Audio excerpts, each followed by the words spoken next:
Hello, what's up mga kayo? So for today's video mga kayo is loading taron sa Dumangas Port mga kayo, no? So ito po yung sitwasyon dito mga kayo.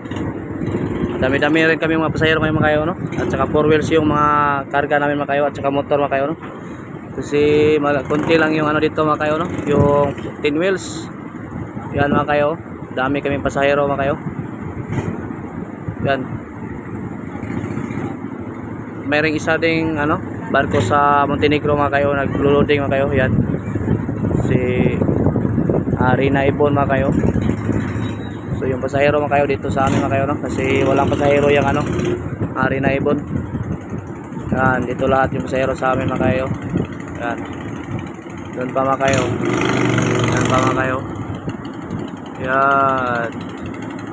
100 plus ata ito mga pasahero namin yun ngayon mga kayo, no?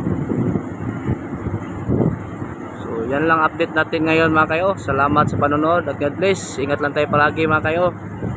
Bye bye.